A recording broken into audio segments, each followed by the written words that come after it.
what your business is worth. Ultimately, the business is worth what someone will pay for it, and people will value businesses very differently. Like Dean said there, often it's looked at straight EBITDA multiple. So we would look at a business, we'd look at the EBITDA or the basic net profit, if you like to use that, and we'd add a multiple to that EBITDA or that profit. And it's generally that multiple that becomes the negotiation on what's driving the multiple. Is it a 2? Is it a 3? Is it a 4 times profit? And the things that drive that multiple from my perspective as a buyer are generally risk. What's the customer concentration? Have they got schools or customers on contracts? Have they got a good management team in place? What's the growth trajectory look like? So we take that whole mix of things, and for me that would dictate a multiple that I'm comfortable with paying. So that will generally dictate a multiple. And there's obviously, depending on the sector and the business, there's lots of other things that can go into that mix. So we would generally take that as a multiple. If it's an asset rich business, we'd obviously add the net book value of the assets into that valuation as well. So typically that's how I'm looking at valuing businesses. Hi, and welcome to another episode of the Drive Phase podcast from Coordinate Sports. This is your show about sports founders, leaders, and experts, and the stories behind their business journeys. Today's episode is a little bit different. We have a panel format. I'm joined by 3 of the top entrepreneurs in our space, and we're talking all about business acquisitions and exits. So joining me on the conversation is Chris Irwin, Craig Brennan, and Dean Horridge, all of which are either currently exiting, have exited, are acquiring businesses, growing through acquisitions.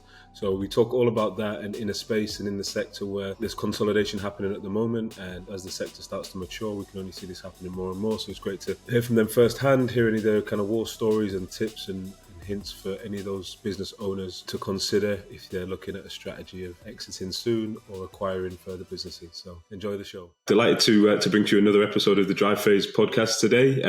Slightly different, it's one of our panel discussions. Today we're going to be talking all things M&A and business exits. Joined by some fantastic guests with great experience and insight in that. I'm just going to run through the guests and introduce everyone straight away, which is to start with, we've got Craig Brennan, former previous guest on the show, like everyone has been. He's currently CEO and founder of the Little Sports Group and is building a business and growing through acquisitions currently. Dean Horridge, who sits on both sides really, so he's sold a business, but maybe more than one, and he's previous and the former founder of Fit for Sports and is now CEO and founder of Thinkably. And Chris Irwin, who's the founder of EdStart and now Chief Commercial Officer at Salford Red Devils. So welcome to the show, everyone. Just want to kicking off. I think we'll run through. I think what we really want to talk about, I guess, with the economy as it is, and people looking for, and especially our industry, and kind of as it's maturing, there's more and more kind of M&A opportunities and exit opportunities for business owners. So great to hear your insights today, and we'll run through certain topics. But to start with, I think it'd be good to just kind of speak to each of you around your approach to mergers, acquisitions, exits, and kind of give a little history of where you are in that process. So probably if we go to you first, Dean, because I know you kind of sit on both sides of it, or experience of buying and selling. What if we talk about Fit for Sport? I think obviously you run that business and grew that business successfully over a number of decades. What was, I guess, for you, your experience and approach to the acquisitions process? Well, I think, the early days, as in it's quite some time ago since I started Fit for Sport. 1991 was when I started a company, and there was the industry was very, very in its inventory stages then. So there was still today, but there was a lot of single operators, a couple of guys with their mates in and around that sector. So there wasn't a huge amount of opportunity, but we did acquire a smaller business very early on in the days of Fit for Sport, which worked in schools and the community, delivering some activities. It came with a van as well, which was quite unique to us. So it came with a vehicle and a lot of equipment, a lot of contracts. And it was really just, for me, looking at the sector in those days as how do we grow this business? I'm really excited what you said earlier about there's a lot of interest in the sector at the moment. I think it's going to explode in the next 5 years, personally. I think there's a lot of interest, certainly from some big investment groups into the sector. which is a very exciting time. And as you know, Fit for Sport sold in 2019 to Junior Adventure Group, which is a large operator in Australia, New Zealand, Singapore, Ireland, and now UK. So sort of both sides of the fence acquired us sort of smaller businesses along the way, but I grew, I guess, Fit for Sport much of a way of organically rather than the acquired route. But sold, obviously, 2019, not good timing during COVID. But you can't see what's around the corner. Yeah, and we're going to touch on valuation, so I guess that'll be a good one to talk about COVID and that period of time and stuff. So for you, Chris, I know your acquisition journey or your exit from EdStart was like an internal purchase, wasn't it? So was that something you'd always focused on as an eventual exit? Yeah, I don't think it's something I always focused on. It came out by chance, really. I'd sold part of the EdStart group previously, the EdStart Special Education, and that was a managed buyout, and that was to a colleague that had worked with me since 2010. He ran our schools for EdStart Special Education, so I'd done it previously through another EdStart company, and I think at the time I was looking for a general manager to run EdStart, and two of our franchisees approached me. They wanted to take the role of general manager. It was more of a salesy type role, and we had a conversation with both of the guys, and ultimately one of them turned around and told me that he wanted to be where I was and he wanted to run the company. That was his long-term aim. And this was probably 2020. I'd probably realised at that point I'd lost a bit of the passion for it and the drive to continue it, and I probably needed a bit of a change. And we just did again another managed buyout with two of the franchisees, which is great. You were talking about culture earlier, and similar to Dean, it was our journey was very organic. It was me on my own in 2007. To a point where we sold with about 100 staff in the end across a number of franchises. And a lot of the franchisees were employees of mine before they got franchises. And the two guys that now run it worked for me initially before they had their franchise areas. So they've gone on their own journey, and it's great to see. And Craig, I know you've been growing the business, I guess organically as well, but then you obviously moved into the kind of growth through acquisitions. Is that, I'm assuming it's your current business model, like it is, but is that something that what brought you to that? Yeah, so we started in 2006 as a local sports coaching provider working with primary schools. And we grew organically up till about 2018, probably similar to Dean and to Chris, where we were growing, at a good rate, 25 to 40% year on year, doing the right things, implementing processes, and we grew quite well. And in 2018, we had the opportunity, similar to like what Dean said there, to acquire a small local operator. And I saw quite quickly how you can grow through acquisition and the benefits that comes with. Obviously, it comes with its challenges as well, but I saw overnight our business effectively increased by 50% overnight with, I wouldn't say little to no work. There was a lot of work involved, but especially post acquisition. But you can quite quickly see, sort of from one day to the next, the growth of your organisation. So that really opened my eyes to the opportunities out there for growing through acquisition. So we've since 2018 kind of doubled down on that strategy. We still invest very heavily in sales and marketing to grow organically, but there is a big focus on mergers and acquisitions as well from our side. Brilliant. And I guess one of the things from the purchase side, if you're looking at acquiring, that anyone who's selling a business is always be focused on, I guess both will be buying and selling, focus on that valuation and how you view the value. So you mentioned there, Dean, obviously you had the van in that first transaction. So I guess that's quite an easy one to value. But in terms of a business as such, what are you looking at there? Is it mainly the value of the contracts, the people in the business? Is it just a straight multiple of profit? What do you tend to go on? And I'll go. No, Craig, you're in deals at the moment as well, so it'd be good to hear both sides. Yeah. I mean, multiple profit is always a starting point, but you've got to look a little bit deeper of what that profit's made up of. It's very easy to overload the profits when you're selling a business, which most people try to do. But I think a lot of the the tangible assets is very important, but contracts is vitally important, and contracts that are going to be sustainable. Very easy, you can buy a business and lose contracts if they're not tied in for a period of time. And I think it's really, really important to understand, first of all, what a contract entails, looking at the sort of the model of delivery, looking at the profit margins on those specific contracts, but more importantly, making sure those contracts, when you buy any business, are going to be there and sustainable. Otherwise, you're going to buy a business which is going to have less value very, very quickly. Yeah, and yeah, I think I'd agree with all Dean's points there. I think I'll just add from sort of buyer's perspective is it's obviously a very emotional process. Selling a business, especially most people sell a business, they sell it once, and they'll never sell a business again, most people. So it's often something they've spent a long time building. So there is that emotional attachment. So when it comes to value in a business, it's generally the buyer's coming from a logical place and a seller's often coming from an emotional place a lot of the time. So it's really trying to find that happy medium and trying to really get the buyer and seller on the same page, because it's one thing for me to say what your business is worth. Ultimately, the business is worth what someone will pay for it, and people will value businesses very differently. Like Dean said there, often it's looked at, straight EBITDA multiple. So we would look at a business, would look at the EBITDA or the basic net profit, if you like to use that term, and we'd add a multiple to that. To that EBITDA or that profit, and it's generally that multiple that is kind of often the multiple that becomes the negotiation on what's driving the multiple. Is it a 2?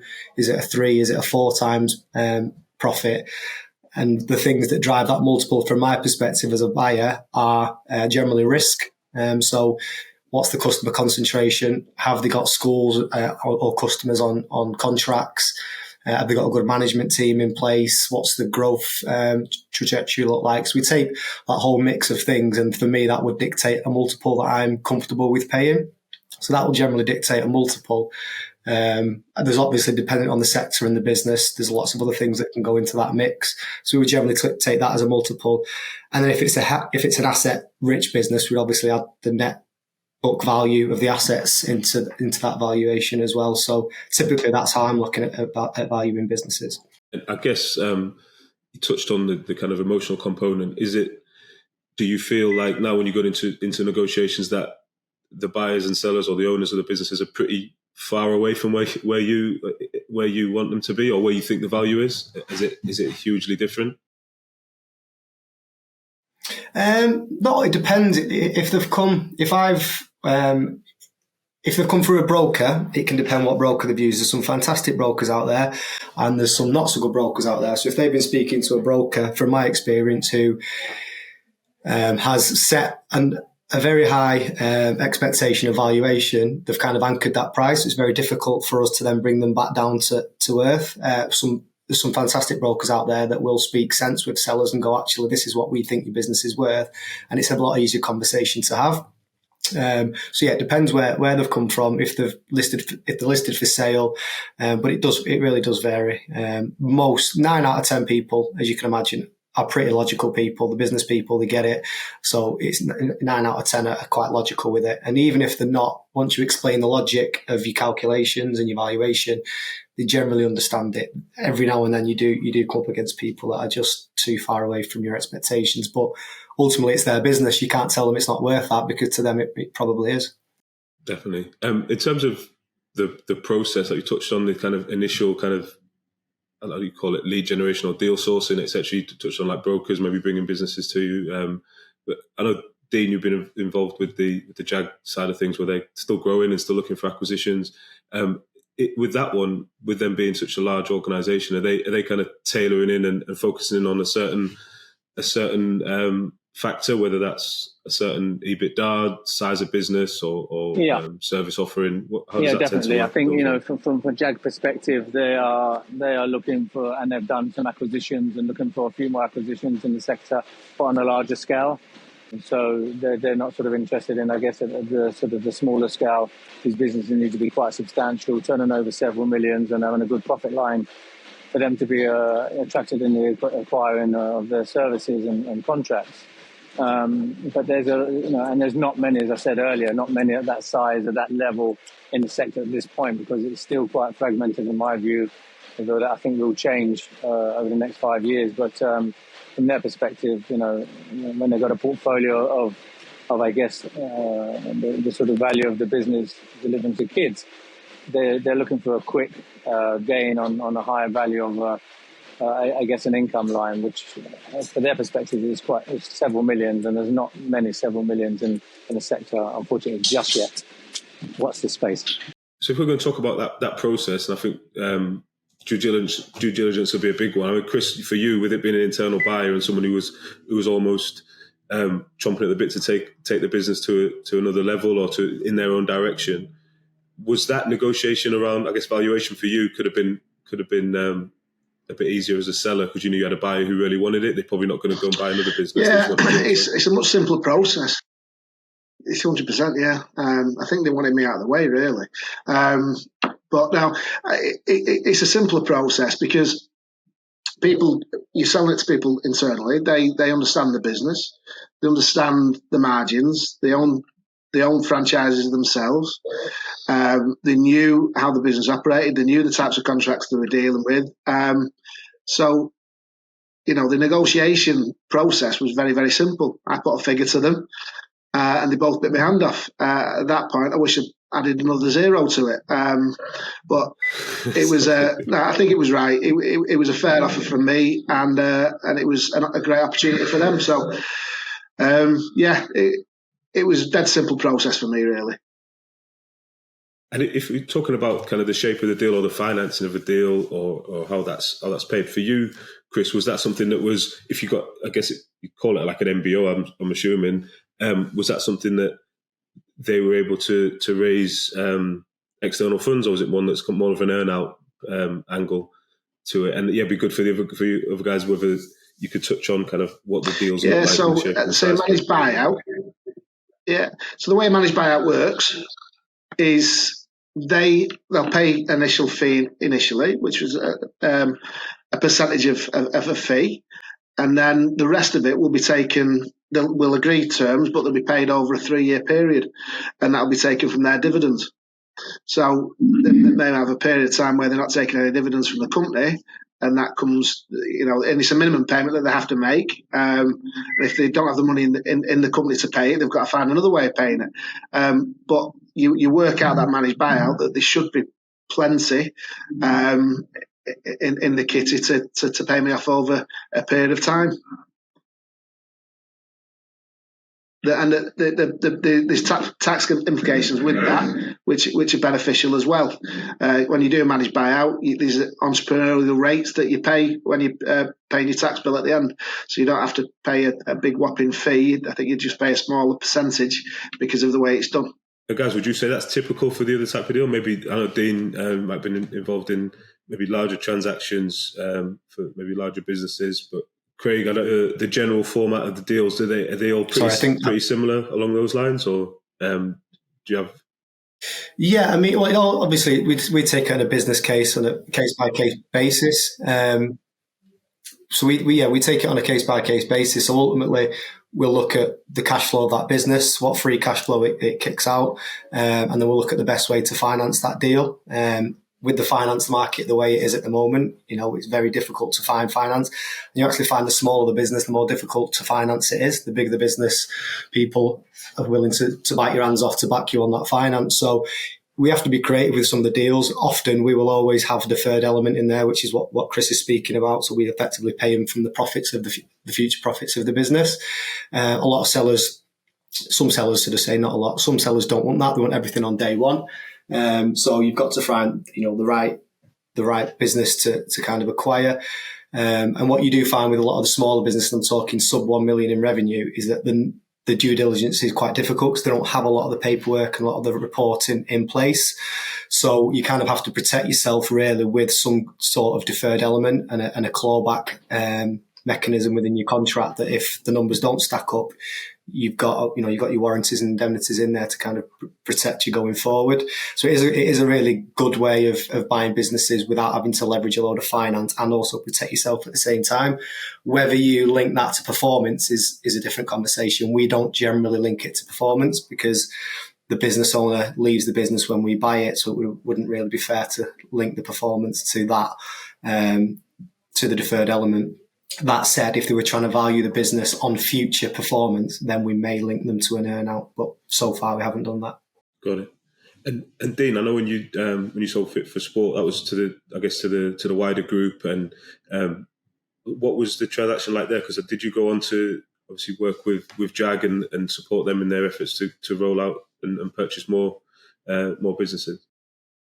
Yeah, I think my deal was pretty simple. We were selling a business to a very large operator that operated in some different territories, different countries, and I was part of the deal, remained on the board until the group exit, which was supposed to be around about 23, but COVID came in a way, so it's probably more looking about next year or the year after. And we had the option to roll in, so we rolled in our sale price out, pretty much about 80%, 85% of that was allowed us to roll into the bigger group, which we did. So it's quite a unique deal in that sense, but made sense because it was a fast-growing company with great ambitions, great scale opportunity, and we're hoping to see the rewards of that in the near future. Nice.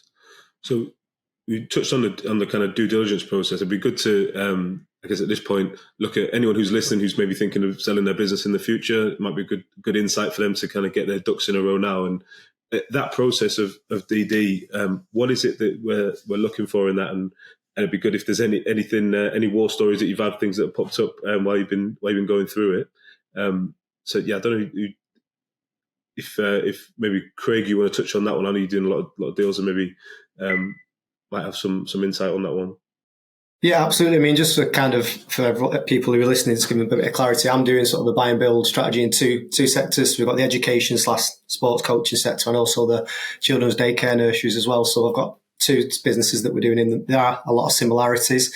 So the due diligence we do is slightly different because we're looking at property quite a lot in one of them. But generally, we're looking at sort of 5 main areas. So there's financial due diligence, legal due diligence, people due diligence, operational due diligence, and property due diligence. So estates. So they're generally the 5 that we would do.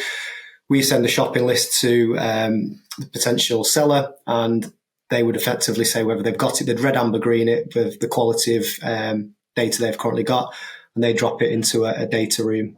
When they say the data room's ready, we would then spend a period of time sort of reviewing that due diligence. A lot of the businesses we buy are generally most are generally sub $1 million, some are sub 2 million. They don't have fantastic reports, fantastic forecasts. You've kind of got to do quite a lot of the legwork yourself and piece things together. But what I would say to people who are maybe not even thinking of selling the business now, it might be something that they've not even thought about. It's still really, really good practice just to get your house in order. Make sure you've got good financial processes, you've got good models in place, you've got good simple stuff is just as having a good file structure for your documents just makes things a lot easier. So start that process now. So when you do get to a point where you're looking at sell, you've kind of already got the work done there.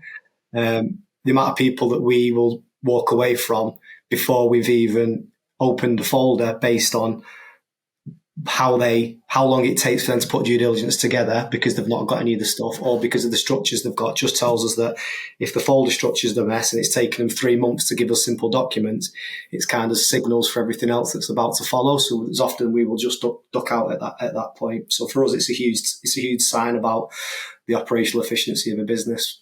Chris, your process, I'm assuming, I think due diligence would have been nice and smooth. Is that right? The guys had worked in the business for a long time. They became area. They were franchisees, but I also gave them certain areas where they looked after new franchisees as well.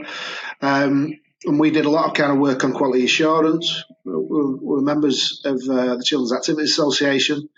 And we use a lot of their framework, Children's Activities Association framework, to ensure that the business, in terms of the quality of the delivery, was always top notch. Obviously, in terms of the due diligence with accounts, it's a simple process. There's a set of accounts. These are the bookkeeping. They could see their own because they had their own franchise areas, and they also could see other franchisees that they worked under, because they would, every franchisee's got a set of KPIs that would usually, and they were the middlemen, Adam and Ash, to oversee those franchisees as well. So it was a very simple process for them, in all honesty. A lot of the stuff that they needed to see, they already knew about. Yeah, and I guess because they could see it all, that's why they're so happy with that purchase price, I bet, because they could see the potential. Yeah, far too happy, yeah. Just a couple, and I'm really keen to dive into your thoughts on the industry at large. Like you said, pretty fragmented now, and it's probably going to consolidate over the next 5 years. But before we get to that, from a culture fit, I know bringing businesses in underneath a holding company or a group structure, etc. When we look to do that, Dean, with Jag, is that something where you'd look to change, maybe not change culture, but try and align? Is that something you look at before, or do you tend to make many changes as you go in and purchase businesses? So yeah, it'd be interesting to hear how that fits, and then for Craig as well. The culture, the values, proposition of any business is vitally important. If you're going to look for scale, look for growth, and you can't expect to buy a business that has been operating, delivering, has different values to change overnight. So you have to be very sensible about the transition.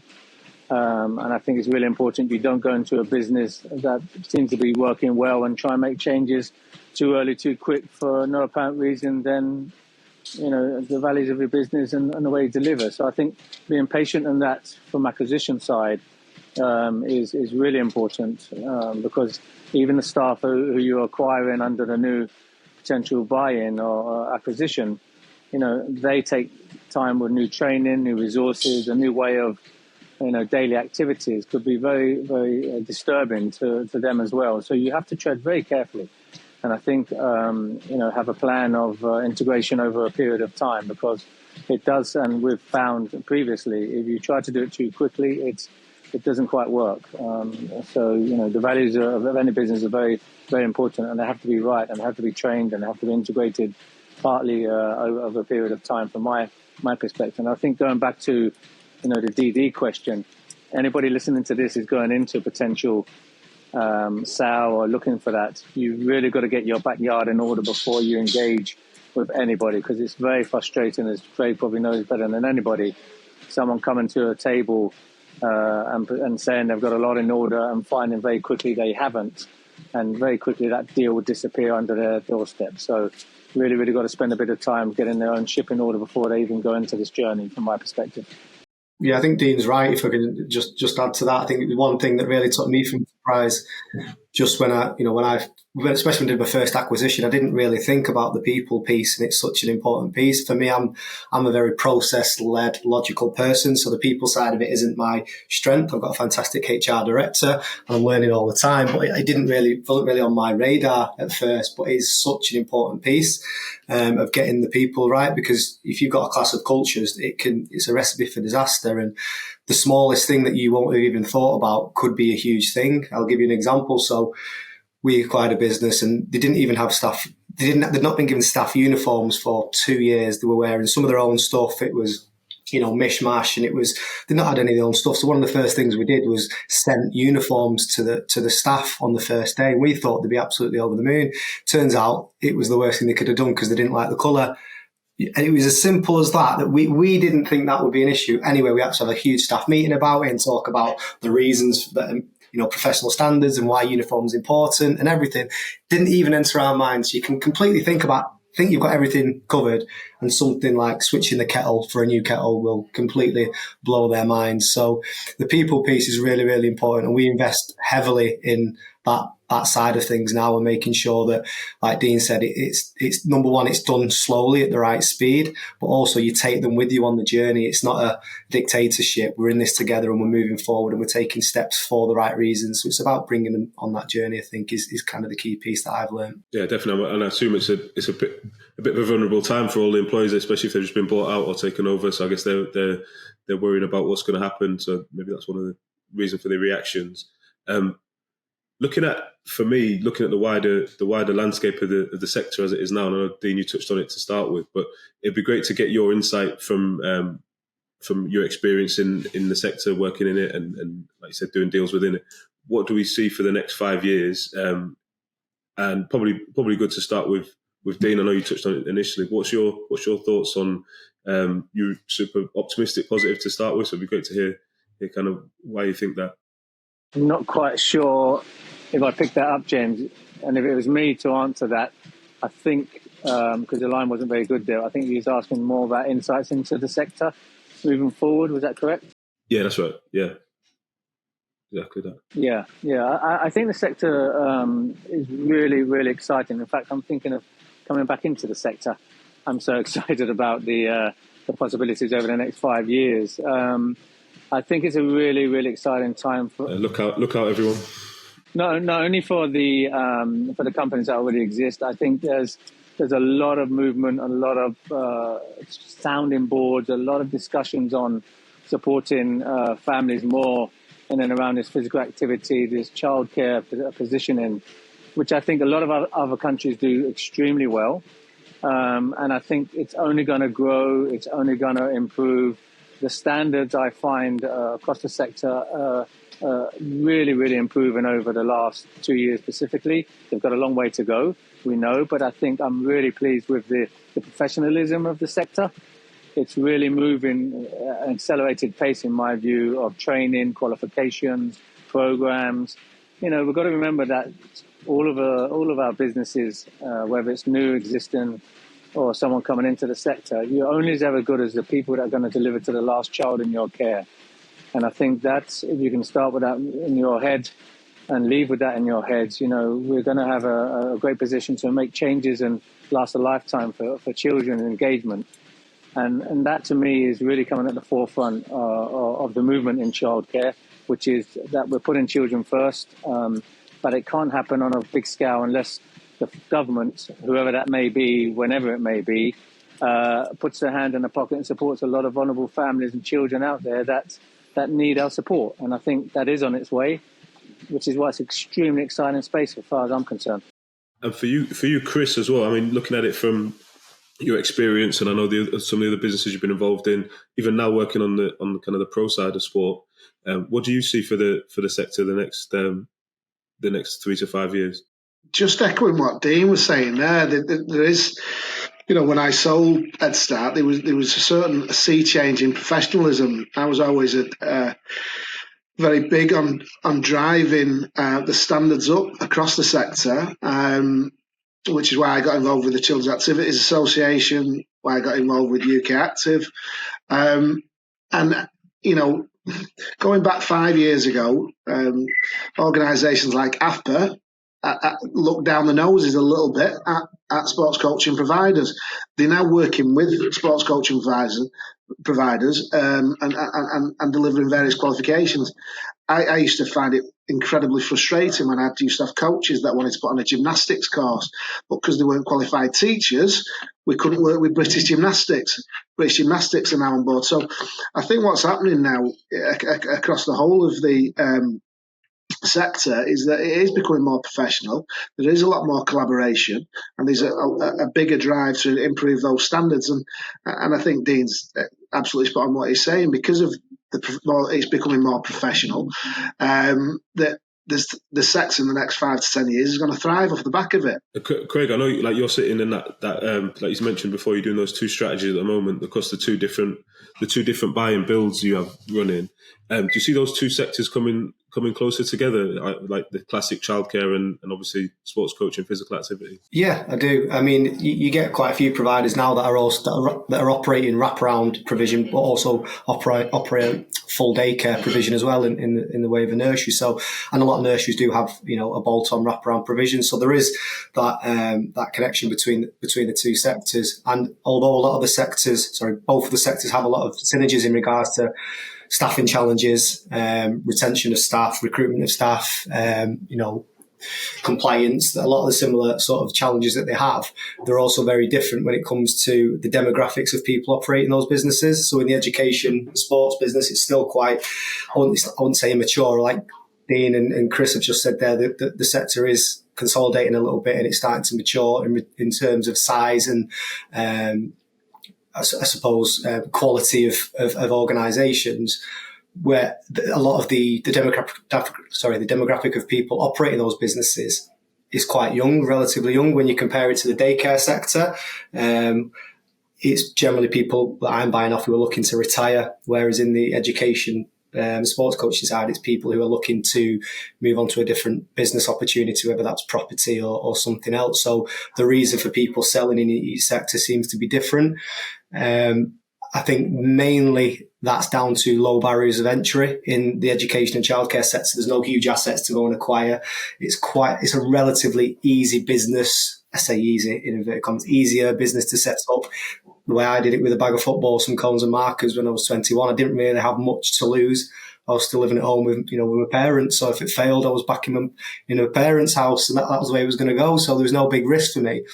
I think in the nursery sector, you're taking on property and more staff from day one, it becomes a bigger risk. So I think the demographics are a little bit different. But I do see, like Dean said, that the education sector it's growing at a rapid rate, and the businesses are getting bigger all the time, and a lot more sort of forward thinking as well. So it's great to see.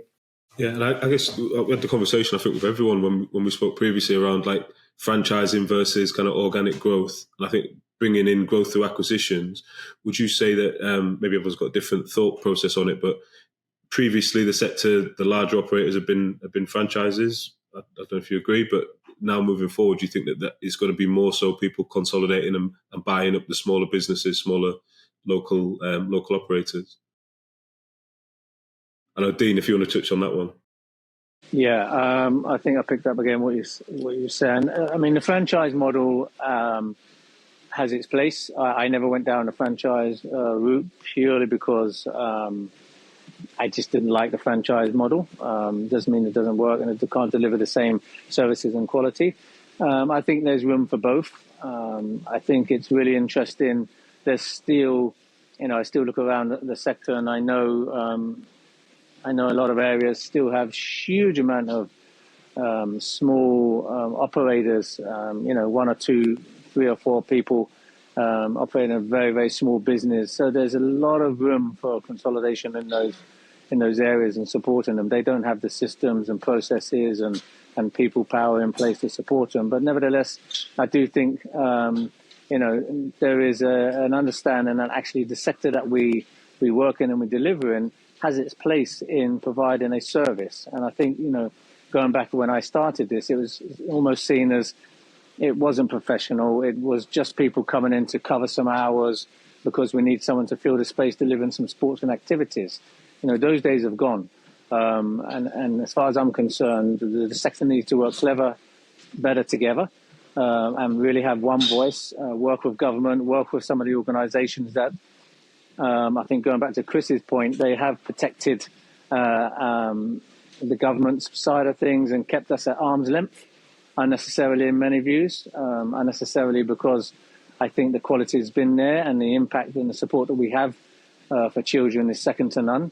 The scale of the quality and the impact and the support we give children is vast. If you weigh up and add up the amount of coaches and staff in place delivering a good service, we are the number one person the government should be talking to, organisation sector, if you want to make an impact and improve a sector and improve quality, not the people who are paid to, I don't know, I've got to be careful what I say here, but are paid to say what government want them to hear and scaremonger them in the fact that we are not professional, we're not a sector. We've done a lot of work over the last 5 years and we're still continuing to work together, and I think we will be a force to reckon with over the next 5 years. Sorry, Craig, I was going to touch on for yourself, because you're when you're doing the rollout, you're rebranding the companies you're buying, right? They're all coming underneath the group and representing Little Sports Group or Nurture Childcare. Do you see the same thing in terms of not requiring the franchise model to grow? It's always going to be the acquisition strategy of those local businesses. So we've got LSC, which is our education business. We've got Nurture Childcare, which is the day nurseries, and we have rebranded the businesses we've acquired so far. It doesn't mean we will always do so. It depends what the brand equity is like in that area. If we think the brand that we're buying is stronger than us in that area, then we wouldn't rebrand it. It's not purely an ego thing for us. It's just that the businesses we've bought, we felt like we had a stronger brand and there was benefits for us to rebranding it. Going back to the franchise question, we did actually when I first set up in 2006, 2 years later, I actually tried franchising with one franchisee, and it was similar to Chris. It was someone that was working for me. It didn't quite work out. I got my fingers burnt a little bit, and it put me off franchising. Reflecting back on it, I probably wasn't set up to be a good franchisor at that moment in time. And also, to be a good franchisor, you have to provide value for your franchisees. And I think at that time, I probably wasn't. I think I was getting paid a franchise fee and not really giving that much in return, apart from an operations manual. So on reflection, I probably wasn't a good franchisor. If I was to do it again, I think it might be something that I'd consider. I think it's a great model for distribution. It just didn't work for me at that time, so I didn't really look at it again. I've seen it work in there's some fantastic franchises out there, such as Ed Start and in our sector, and loads of others that I can name, whether it's sports, football, or dance or gymnastics. There's loads of great franchises, so it works. I just found I had the most joy and the most success in the acquisition side of things. Chris, I know you're not obviously not operational at the moment with Ed Start, but do you think that's something that they might look at moving forward in terms of obviously you've got the franchise model that's really successful, but maybe buying up other franchise businesses that would that match the culture and help you to grow quicker? I don't know. I've not had the conversation with Asher. I've been still very close with the guys there. I was lucky enough to attend their conference in the summer this year, and it's fantastic to see going back there and seeing the company grow and thrive. Just going back on both Craig's and Dean's points, really, I think there's room in the market for both owner operated and franchised. The reason we went down the franchise route is part of my philosophy is development and that organic growth. And I think when you're running an organisation, especially in sports coaching, you get certain people who will hit a ceiling very quickly.